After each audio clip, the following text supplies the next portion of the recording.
Alright, here's a quick overview of the green machine. It's a 2016 ZX10R Kawasaki Ninja. It is the Kawasaki Racing Team, or KRT edition. When I bought it, it came with the Graves exhaust. It's a full race kit exhaust. You can see the headers. Get up and down. All the way down. As you can see, it's got boo-boo. Got a little aggressive on a cold December morning. Laid it down. But minimal damage. Biggest damage was to my leg, which I broke. So if you're on the road, don't pretend like you're on a racetrack.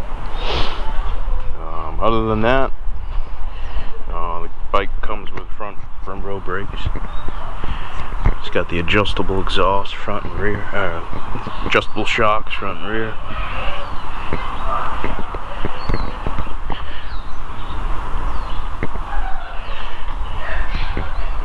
I put the frame sliders after I dumped it.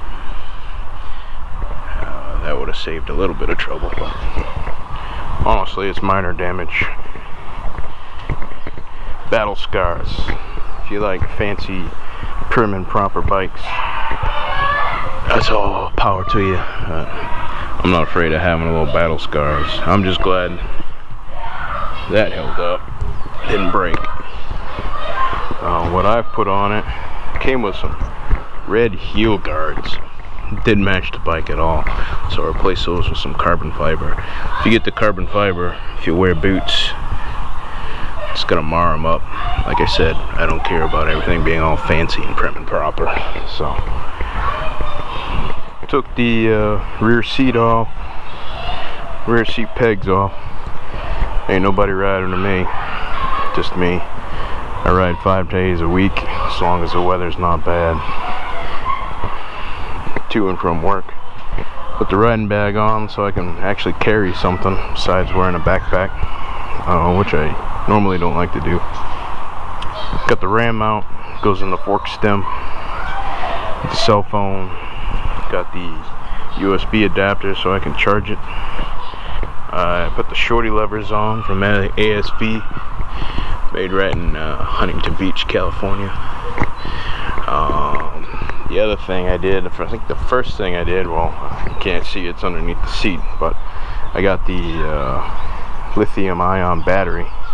Took that out of my old Hayabusa bike, threw that in. Lead acid battery, you know, weighs probably 20 pounds, maybe give or take or less. That thing weighs about 4 pounds. Weight savings right there. The next thing I did is I switched the headlights. First one I did is the regular one, but there's the high beam one, and there's the regular one. I got these off Amazon. That one there is like 40 bucks. Very high LED aluminum. Pretty much if I'm behind people, they move out of my way because they can see me, and that blinds them in their rear view mirror. This one is called the Eye of Megatron, and I'll put a link in the video. Get that on Amazon. It was like 50 bucks. I just looked at it. It's like $89 now. But hey, if you're splitting lanes in California and you need people to see it coming, yeah, you can see it's broad daylight out. It lights up the street signs, and people think you're a cop coming by. The other thing I did is I got these from Hot Body. These are actually for Suzuki, and they don't fit. The reason they don't fit is they're not flush and the holes don't mount up. As you can see, I got some space right there. All I did was put some high temperature 3M tape, and I took the mounts off, and I got the mounts over here.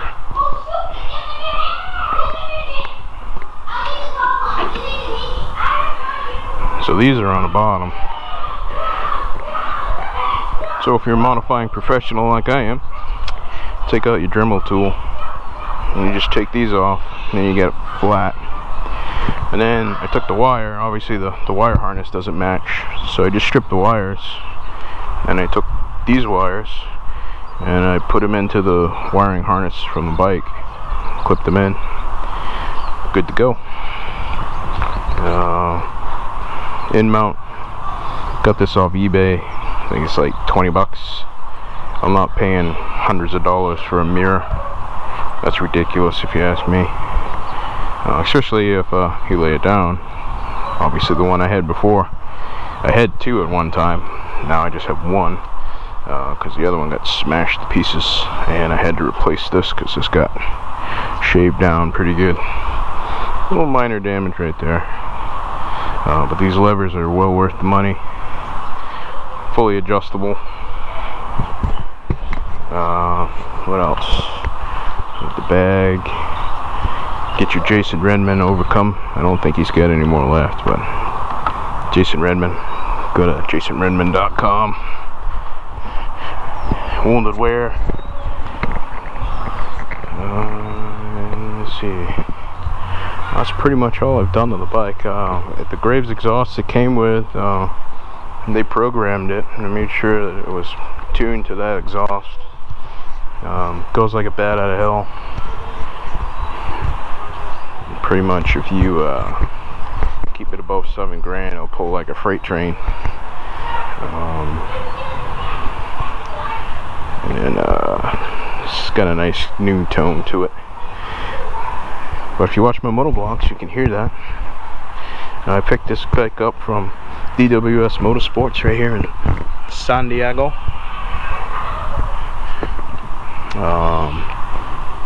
The frame sliders are Woodcraft. I get my tires from 8-Ball Motorcycle. That being said, I did get the Dunlop TiMax. They were mismatching when I picked it up. And part of the deal we made was that he put matching tires on it. It already had the Q3 Plus on the front, and he put the matching rear on the back.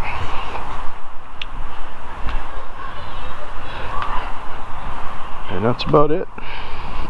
Got any questions on how to install stuff? I mean, I had to modify my clutch lever because when I came to a stop and I pulled it in, and if I stalled it for whatever reason, I ordered them for the bike, but it didn't push. I had to chop the sensor down there out again with the Dremel tool, but they work fine now. Pretty dangerous if you, especially on a new bike when you're getting used to the clutch and stuff. Definitely want to be able to not have to turn the bike off, put this kickstand down and finagle stuff, especially if you're in between lanes and you stall the bike, which I have been known to do a few times. So I got the sock got off that Amazon. I'll probably basically put the links for everything I put on it and that is on it down in the description of the video. But yeah, this is like a $2,000-3,000 exhaust system from Graves, and that's without the tune. So I'm pretty psyched that that came with the bike. So I was looking at a brand new one, and I happened to see this one at DWS, and it was a little bit above my price range, but he worked with me. We finagled it out, got a good deal on it.